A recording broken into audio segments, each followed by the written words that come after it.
प्रारंभ हुआ।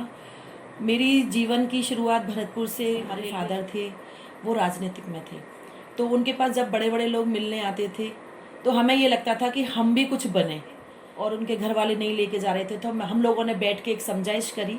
बहुत राजनीतिक शख्सियतों से मुलाकात के क्रम में आज हम बात कर रहे हैं भरतपुर विधानसभा क्षेत्र से माननीय श्रीमती बबीता शर्मा जी से।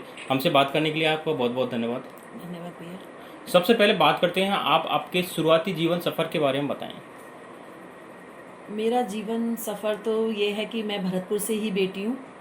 नाम बबीता शर्मा है मेरा, और यहीं रेलवे स्टेशन मेरा मायका है, और यही मेरा ननिहाल है, यहीं की मैं बहू हूँ। तो मेरा राजनीतिक कैरियर जो है वो भरतपुर से स्टार्ट हुआ है। आपका शुरुआती जीवन सफ़र कैसा रहा? कैसी आपकी शिक्षा रही? कितनी चुनौतियाँ रही? आपने उनको कैसे सामना किया? आ, जब सोचते नहीं हैं अपन कि अपन को राजनीतिक में जाना है, जब अपने सामने चुनौतियाँ आती हैं तो उसके बाद अपन राजनीतिक में जाना प्रारंभ हुआ। मेरी जीवन की शुरुआत भरतपुर से, रेलवे स्टेशन बजरिया में मेरा घर है, वहाँ से हुई। बीनारन गेट स्कूल था, उसमें मेरी शिक्षा हुई।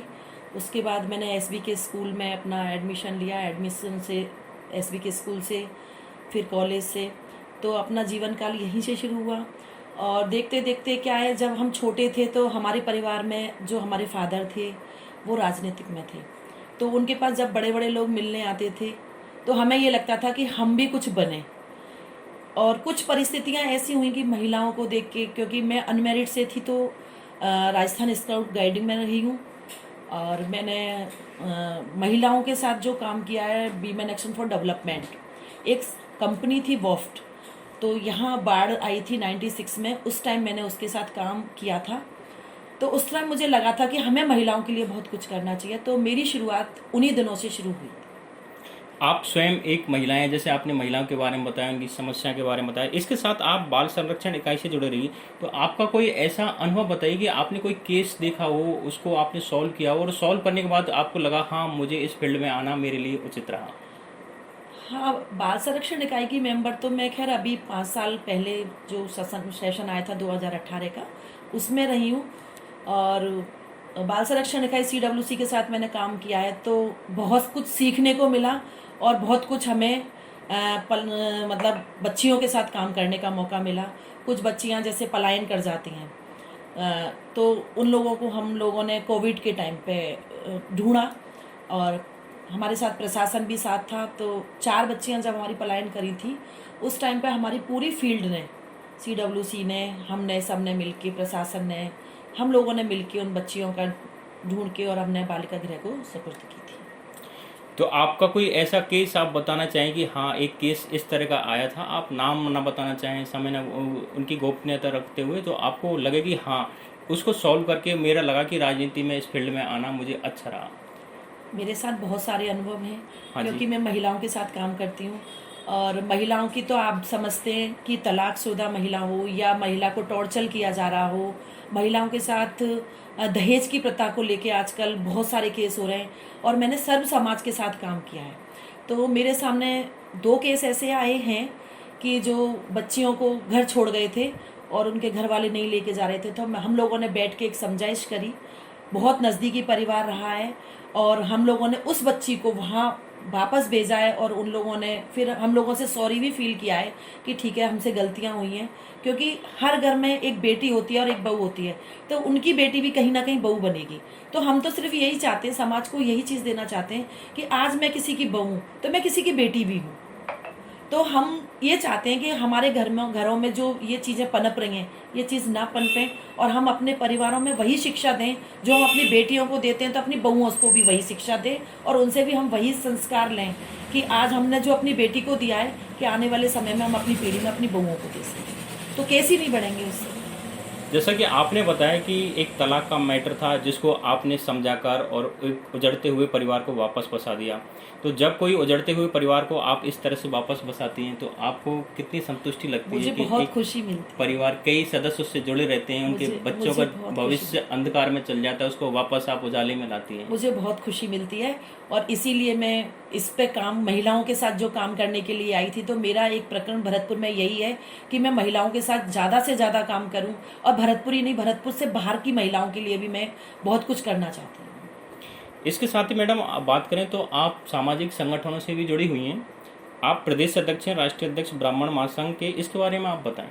मैं राष्ट्रीय ब्राह्मण महासंघ की अध्यक्ष हूँ और राजस्थान ब्राह्मण समाज की मैं प्रदेश सचिव हूँ और सर्वशक्ति की मैं राष्ट्रीय सचिव हूँ। तो हम तीनों को एक साथ लेके चल रहे हैं, ब्राह्मण समाज को भी ले रहे हैं और सर्व समाज को भी ले रहे हैं। ब्राह्मण समाज में जो कृतियाँ फैल रही हैं आजकल, अपन को क्या करना है, महिलाओं को रोजगार नहीं है, तो हम ये चाहते हैं, क्योंकि ब्राह्मण महिलाएं घर से बाहर नहीं निकल पाती, उनको हम ये चाहते हैं कि वो कैसे भी बाहर आएँ और अपना एक छोटा सा लघु उद्योग शुरू करें। तो हमारी एक पहल रहती है कि हम एक लघु उद्योग शुरू करवा के उन लोगों को काम दिलाएं। कुछ बच्चियों की शादियां होती हैं, तो उन लोगों को हम कैसे कैच करें, उनको हम कैसे उनकी समस्याओं को सुने और उनके लिए हम क्या कर सकते हैं। तो हम ब्राह्मण महिलाओं के साथ मिलके, हमारा एक ग्रुप है 20-25 महिलाओं का, तो उस महिलाओं के लिए हम काम कर रहे हैं। उसमें हम अपना एक महिलाओं के लिए काम भी कर रहे हैं, एक हम अपना पर्सनली एंजॉय भी करते हैं कि जैसे हमने एक लहरिया उत्सव किया, या हमने एक कोई छोटा सा डांडिया प्रोग्राम किया, या हमने गणेश उत्सव किया, तो जिसमें जो हमारे समाज की सारी बहनें हैं और हमारी जो सासें होती हैं, तो उनको मिलके हम ये चाहते हैं कि हम एक चौपाल पर बैठ के हम अपनी सासों के साथ, बहुओं के साथ, नंदों के साथ बैठ के और अपने सारे प्रोग्रामों को हैंडल करते हैं और कुछ शिक्षा हम उनसे लेते हैं, क्योंकि अभी हम इतने समझदार नहीं हैं कि हम अपने बुजुर्गों को कुछ दे सकें। हम अपने बुजुर्गों से हम बहुत कुछ सीखते हैं, तो हम अपने बुजुर्गों के साथ मिलकर हम छोटे छोटे प्रोग्रामों को करते हैं, जिसमें हम बच्चियों की शादियां हैं, बच्चियों के जो केस हो रहे हैं आजकल तलाक के और उनके, तो अपने समाज में भी बहुत सारे केसों को हम सुलझाने की कोशिश करते हैं। जैसा कि आप अपना अनुभव बता रहे हैं कि आप पूरे परिवार के साथ बैठती हैं, एक बहू भी बैठती है, सास भी बैठती है, तो आज के समय में हम मॉडर्न समय में देख रहे हैं कि एकल परिवार अधिक हो गए हैं। तो एकल परिवारों में कई समस्या आ रही हैं, तो जॉइंट परिवार भी आज एक नई चुनौती हो गई, लेकिन उसको कैसे साधा जा सकता है? आप बिल्कुल सही कह रहे हैं कि आज के टाइम में जो हैं वो एकल परिवार ज़्यादा होते जा रहे हैं, क्योंकि कुछ संस्कार हमारे ऐसे हो गए हैं, हमारे मायके से हम लोगों को ऐसे मिलते हैं कि वहाँ जाके हमें यही करना है। तो हम इन्हीं चीज़ों को दूर करने के लिए जो आज हम समक्ष रह के एक जॉइंट परिवार में कुछ कर सकते हैं, वो हम एकल में रह के नहीं कर सकते। तो मैं तो आने वाले समाज के में भी और आने वाली पीढ़ी के लिए भी यही संदेश दूंगी कि जो हम एकल रहना चाहते हैं वो एकल ना रह के हम एक समाज में, एक परिवार में एकजुट होके रहें, क्योंकि एकजुट में, एक मुट्ठी में ताकत जो है वो एकल में नहीं है। आपने बहुत अच्छी बात रखी है मैडम कि आज के समय में, मॉडर्न समय में, जहाँ पे जॉइंट परिवार एक चुनौती है पूरे समाज के लिए और समाज के कई नुकसान इसको देखने को मिल रहे हैं, आप इस तरह की पहल करती हैं, आप इस तरह के प्रयास करती हैं, इस तरह के प्रोग्राम चलाते हैं जिससे जॉइंट परिवारों को बढ़ावा मिले, लोग आज के समय में भी जॉइंट रह सकते हैं। अब बात करें आप महिलाएं, और महिलाएं अभी भी बराबर का हक उनको नहीं मिला है, चाहे वो न्यायपालिका हो या फिर विधायिका हो या फिर कार्यपालिका हो, तीनों हो, उनके अंदर महिला को अभी भी बराबर का हक नहीं मिला है। तो आप कौन से कदम बाकी रह गए हैं और कहाँ तक हम पहुँच गए हैं, उसके बारे में आप बताएं।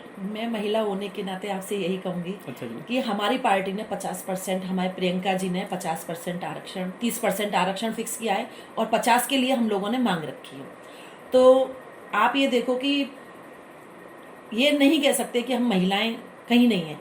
महिलाएं आज कलेक्टर हैं, महिलाएं आईपीएस हैं, महिलाएं एक जज हैं, एक अधिकारी हैं, और आप आज हमारे भरतपुर में ही देखें तो हमारे भरतपुर में कई जगह इतनी सारी महिलाएं हैं कि हम उनसे बहुत कुछ सीखते हैं।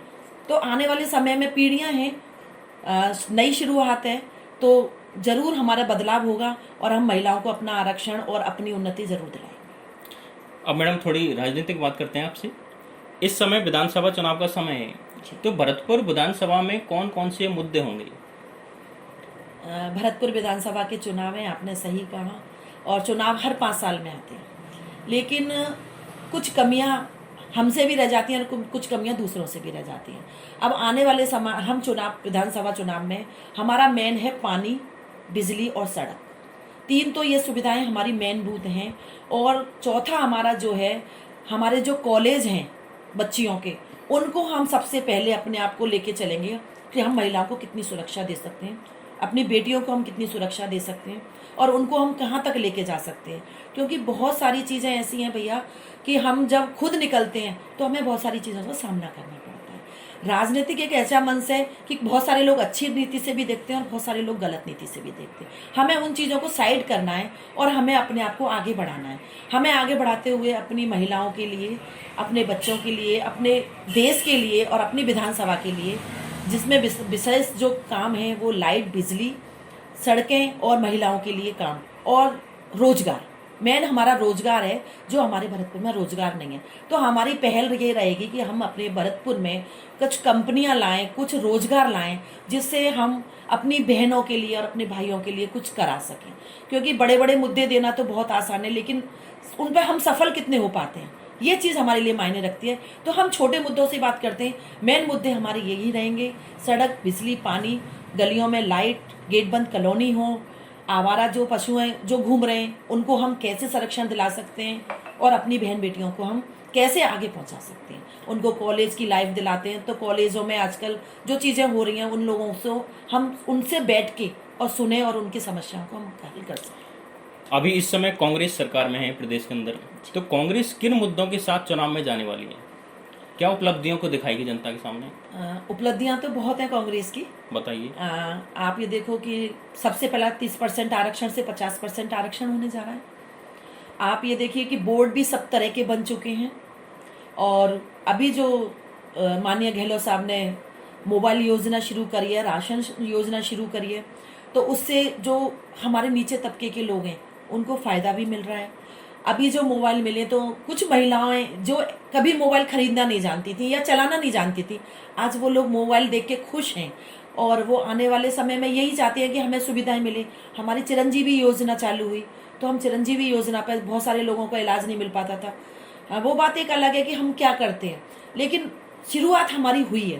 तो पार्टी ने तो काम किए हैं, तो पार्टी, हम अपने पार्टी के दम पे हम ये रखते हैं कि हमारी पार्टी दोबारा आएगी और भारी बहुमत से आएगी। हमसे बात करने के लिए आपका बहुत बहुत धन्यवाद। आपने अपने व्यस्त समय से समय निकालकर हमसे बात की, इसके लिए आपको बहुत बहुत धन्यवाद। आपका भी बहुत बहुत धन्यवाद, आप अपना समय निकाल के आए और आपने मेरे से बात की। इसी तरह आप बने रहें हमारे साथ और मिलते हैं अगली बार एक नई राजनीतिक शख्सियत से। तब तक आप जुड़े रहें, ज़्यादा से ज़्यादा लाइक, शेयर और सब्सक्राइब करें। बहुत बहुत धन्यवाद।